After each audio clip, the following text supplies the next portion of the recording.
Bonjour les amis, et l'hémophile évidemment, bon ça va de soi bien sûr.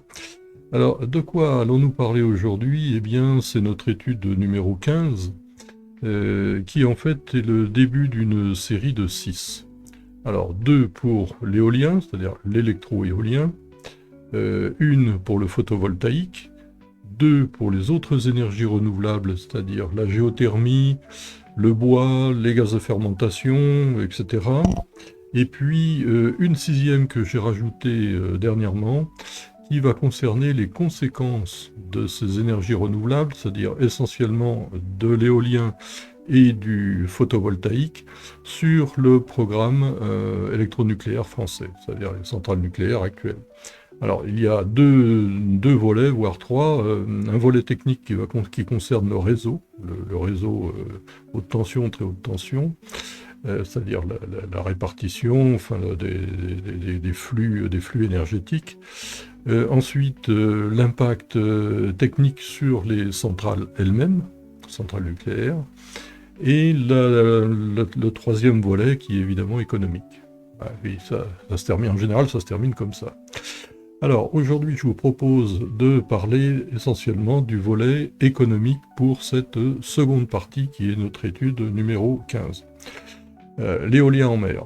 Alors l'éolien en mer, c'est les parcs, enfin les éoliennes sont donc, comme vous le savez vraisemblablement, d'un nouveau modèle, c'est-à-dire des 8 MW, 8000 kW, qui petit à petit vont remplacer les modèles plus anciens, c'est-à-dire on a commencé par des 650 kW, c'est-à-dire 0,65 MW, il y a eu des 1,5 MW, des 2,5 MW les plus grosses pour les éoliennes à terre, et aujourd'hui donc les éoliennes en mer à 8 MW.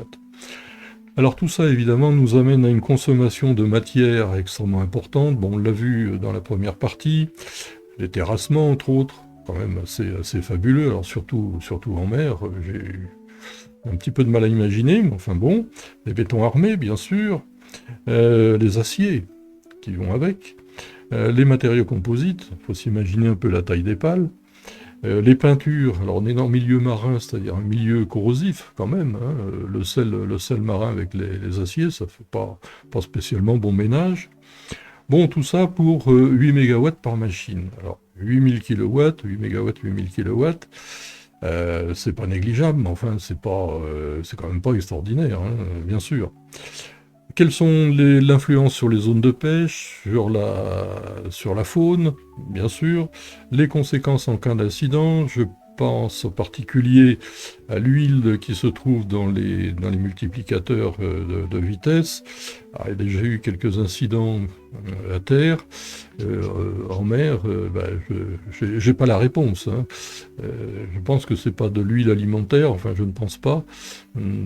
La question reste posée.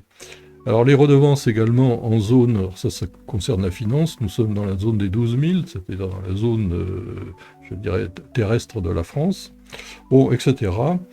Bon, tout ça, ce sont des points qui sont importants, évidemment, à regarder de plus près. Alors les coûts financiers comparés. L'électronucléaire, on va parler nucléaire, hein, c'est plus simple, et éolien, c'est plus simple. Les éléments que je vais vous transmettre, sur lesquels je me suis appuyé, en ce qui concerne le coût du programme nucléaire français, actualisé en 2025, je dis bien actualisé, s'élève, d'après la Cour des comptes, donc c'est quand même officiel, hein, à 156 milliards d'euros. 156 milliards d'euros pour une puissance installée de 63 000 MW. 63 400 exactement. Alors, ce n'est plus 63 400 MW aujourd'hui, puisque la centrale de Fessenheim, qui était équipée de deux groupes de 905 MW, 905 bruts, mégawatts, a été arrêtée il y a de ça 3 ans, définitivement, prématurément, à 42 années d'âge. Bon, c'est un peu surprenant, puisque le PPE, Programme pluriannuel de l'énergie, impose d'arrêter les centrales nucléaires à 50 ans. Bon, on ne va pas rentrer dans les détails, on aura l'occasion d'en reparler. Et dans ce prix, il n'y a pas compté le surgénérateur de Cremalville, c'est-à-dire la centrale qui était installée dans l'Isère, 1240 MW, et qui est chargée donc de consommer le plutonium. et éventuellement d'autres produits radioactifs, enfin essentiellement le plutonium et l'uranium-238. Bon, elle a été arrêtée au bout d'un an de très bon fonctionnement, là aussi pour des raisons, bon, à l'occasion d'en reparler. Aujourd'hui, ça fait une facture actualisée d'entre 17 et 18 milliards d'euros, quand même. Pour une centrale neuve, ça fait quand même un peu cher. Alors, quel est le coût d'un mégawatt de nucléaire, de centrale nucléaire, tel que je viens de l'exposer? Il est de 2,46 millions. Alors, on n'est plus en milliards, là on est en millions d'euros pour 1 mégawatt de nucléaire. Et pour 60 années opérationnelles. Pourquoi? Parce que au moment des calculs, des études, les centrales nucléaires sont prévues pour 60 années. Alors, si les gouvernements ont décidé de les arrêter à 50 années, bon, ça c'est pour d'autres raisons qu'on ne va pas aborder ici. Enfin bon, j'ai ma petite idée, bien entendu, mais c'est pas l'objet. Aujourd'hui, on est beaucoup plus pragmatique, hein. Alors maintenant, parlons du coût du mégawatt éolien. Il faut comparer ce qui est comparable, hein. La moyenne est de 1,25 million d'euros par mégawatt installé. Alors, ça impose un petit arrêt sur image. On voit très souvent aujourd'hui que le mégawatt installé ou l'énergie éolienne aujourd'hui coûte moins cher que le nucléaire. Oui, mais il faut peut-être aller au bout du raisonnement. Alors effectivement, on est à la moitié là, mais on est à la moitié pour 30 années.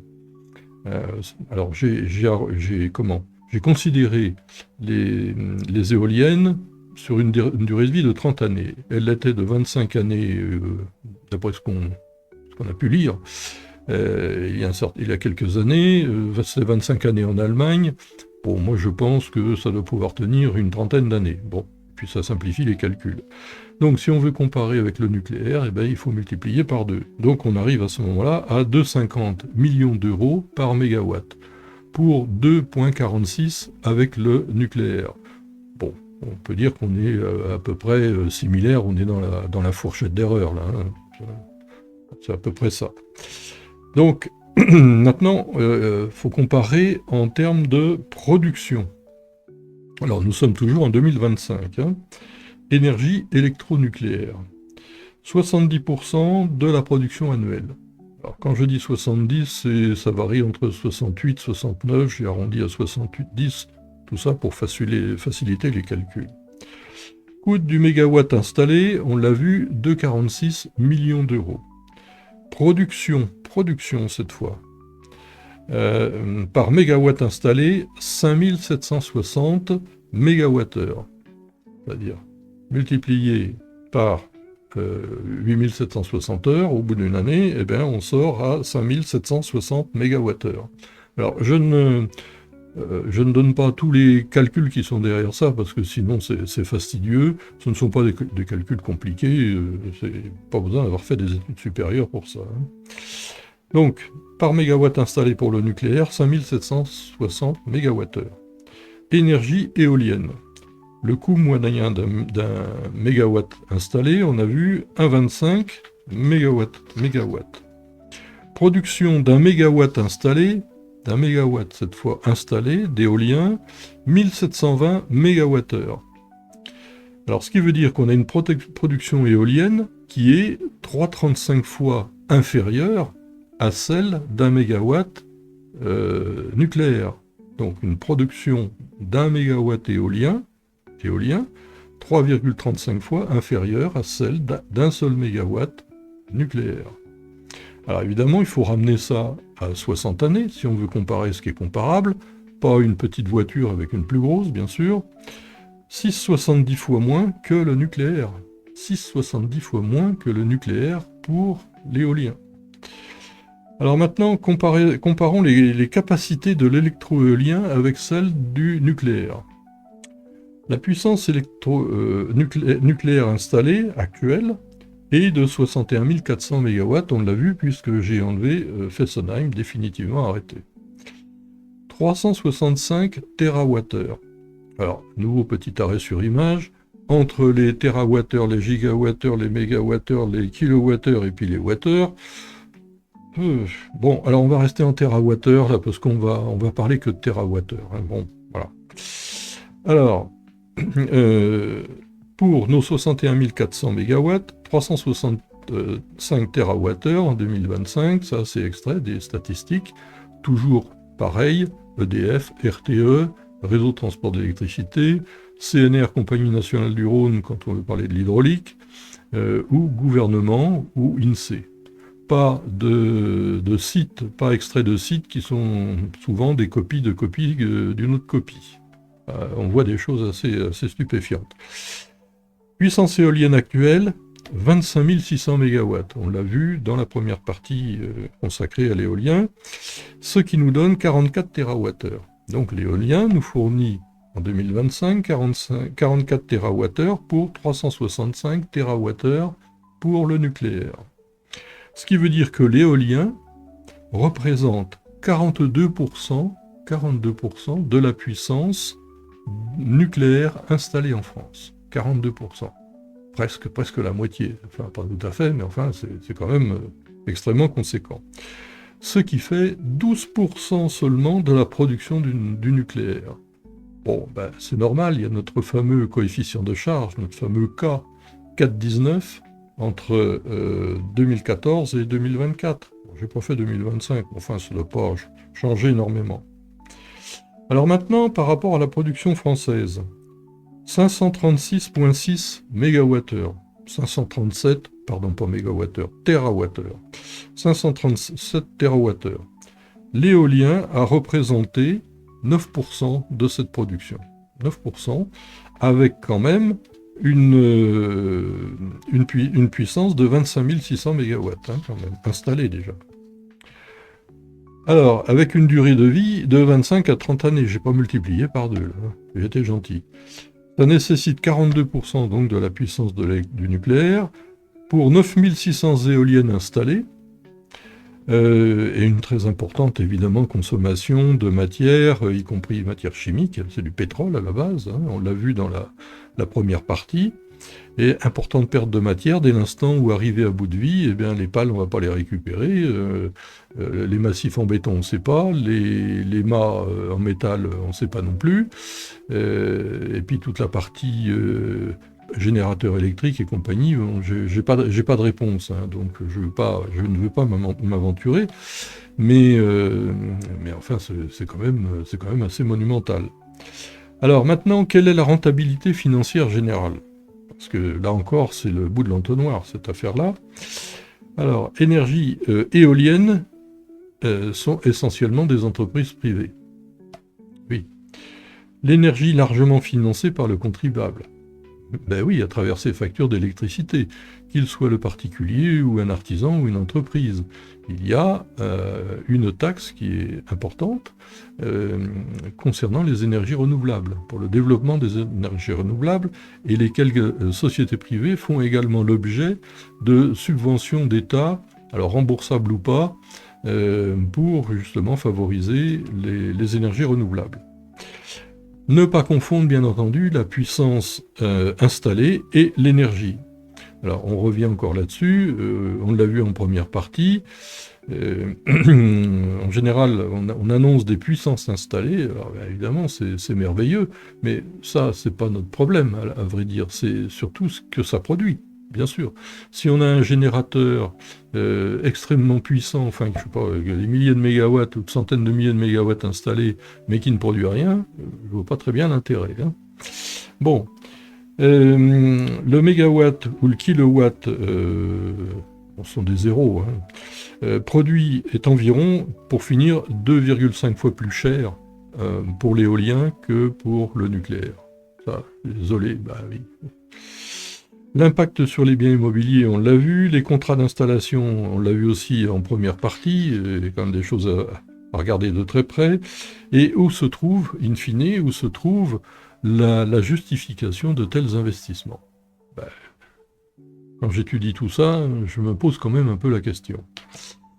Alors, que cette source d'énergie apparaît avant tout relevée d'opportunités financières. Ben oui, faut quand même bien le dire, parce que faut quand même pas oublier la finance, hein, derrière tout ça, faut pas non plus être naïf, bien sûr. Hein. Alors, il y a également Ça se traduit par une perte, alors qui n'est pas comptabilisée à ce jour, mais il va falloir la comptabiliser un jour ou l'autre, hein, bien sûr, de rentabilité du nucléaire. Alors pourquoi? Bien tout simplement parce que au moment de la construction du programme nucléaire, c'est-à-dire en gros sur 20 ans, un peu plus, c'est-à-dire de 1974 à 1976 à peu près, eh bien, on a, dans les calculs de rentabilité, on ne construit pas comme ça les centrales, histoire pour le plaisir de les construire, eh bien, j'ai dit 1976, non, j'ai dit bêtise, 1996, plus 30 ans. Et, il y a donc des calculs de rentabilité, nécessairement. Et cette rentabilité a été établie, alors si ma mémoire est bonne, vers 75% ou 80% de charges permanentes. Ces centrales ont été conçues à l'origine pour travailler à ce qu'on appelle en base, c'est-à-dire pour fournir une quantité d'énergie en base. Et suivant le besoin, eh bien, il y avait pour ça les centrales thermiques, qui elles ont une réponse plus rapide, l'hydraulique, bien entendu. Et puis c'est un peu aussi le début des turbines à gaz. Aujourd'hui, les centrales thermiques, il n'y en a plus. L'hydraulique, je dirais, il y a des limites, bien sûr. Donc, ce qui veut dire qu'aujourd'hui, on est conduit soit à faire ce qu'on appelle du téléréglage et avec les centrales nucléaires, et ça, on verra ça dans cette étude numéro 6, enfin pas numéro 6, la 6e étude consacrée aux énergies renouvelables dont je vous ai parlé dès le début. C'est une étude que j'ai rajoutée. Parce qu'effectivement, ça va se traduire par un impact sur la rentabilité des centrales nucléaires, nécessairement. Et ça, il faut l'intégrer dans le prix, dans le coût de l'éolien et du photovoltaïque. On ne peut pas, comme ça, l'oublier, hein, bien sûr. Et un impact environnemental, bon, ça on l'a vu. Construction, faune sur l'environnement humain, impact visuel des constructions, bon, on va pas revenir là-dessus, on l'a vu. La gestion du réseau général, eh bien oui, bien sûr, parce que, alors il y a deux choses. Il faut savoir que tous les générateurs éoliens, comme photovoltaïques, petits ou gros, sont reliés au réseau général. Il n'y a pas un réseau spécifique pour les énergies dites vertes. Non, tout est relié, même les 3 kW crête de panneaux solaires qu'un particulier a sur son toit et avec lequel il espère revendre de l'énergie à EDF. Tout est relié, heureusement, parce que sinon on arriverait à quelque chose totalement ingérable. Déjà que là, c'est pas facile, là, ça deviendrait tout à fait différent. Enfin, je dirais quasiment impossible. Puis il y a d'autres problèmes techniques qui sont les problèmes d'instabilité du réseau. Donc on ne sépare pas l'énergie verte de l'énergie qui serait moins verte. Ce qui veut dire que chaque particulier ou chaque entreprise consomme une partie d'énergie éolienne ou photovoltaïque, par exemple, à concurrence de la production. Alors, davantage d'énergie électrique dite verte se traduit par un risque d'instabilité du réseau, mais ça, comme je viens de vous le dire, on le verra dans une étude spécifique que j'ai rajoutée. Conséquences techniques, conséquences économiques. Alors derrière ça, derrière ce programme éolien, il y a évidemment des intérêts. Bah oui, forcément. Alors, des énergies, est-ce que ces énergies sont vraiment vertes? Je pense qu'il faut quand même se poser la question. Hein. Parce que, vous savez, aujourd'hui, essentiellement en France, mais je pense que c'est un peu pareil en Europe, tout doit être vert écolo. Alors, j'ai cette boutade que j'ai donnée plusieurs fois. Ma voiture à gasoil, j'ai peint le réservoir en verre avec des petites fleurs jaunes, et ça y est, le gasoil est devenu bio. Hein. Bon, alors c'est une grosse boutade, mais il y a un peu de vrai quand même derrière ça. Hein. Alors, la raffinerie de pétrole est évidemment incontournable. Bah évidemment, polymères thermodurcissables, résine époxy, polyester, mousse synthétique, gel coat, peinture. Alors, les peintures, c'est en centaines de tonnes. Pour tout ce qui est prévu en mer, l'éolien en mer, on est dans cette échelle-là. Bon, tout ça, c'est quoi? C'est du pétrole, du charbon, surtout du pétrole. Les carburants pour les transports. Les transports sont incessants et vont être de plus en plus incessants, bien sûr. L'idem sur l'usine sidérurgique. Bon, on l'a vu aussi, ça. Le charbon, à ma connaissance, il n'y a plus de mines de charbon en France, donc ça vient Afrique du Sud, États-Unis, Russie avant, beaucoup maintenant, apparemment ça doit être fini. La consommation des sables et des graviers, etc. Donc tout ça, ce sont des énormes volumes, alors avec évidemment des factures aussi énormes. Est-ce que c'est vraiment écolo tout ça? Est-ce que c'est vraiment vert? J'ai quelques doutes quand même. Hein.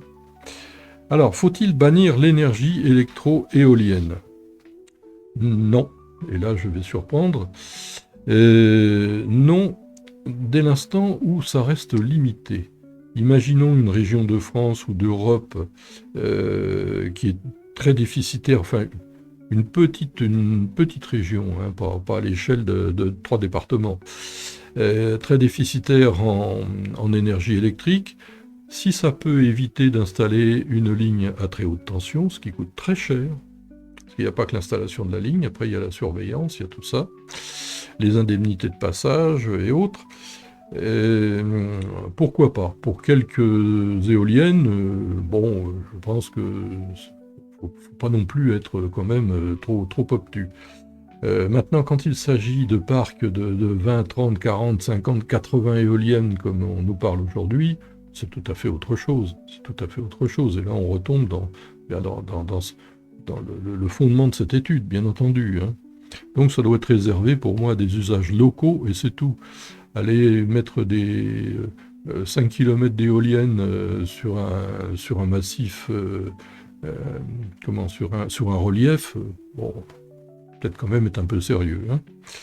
Alors, une autre réflexion. Si 1,25 million d'euros par mégawatt installé pour l'éolien, 1,25 million d'euros pour l'éolien, on s'en rappelle. Hein.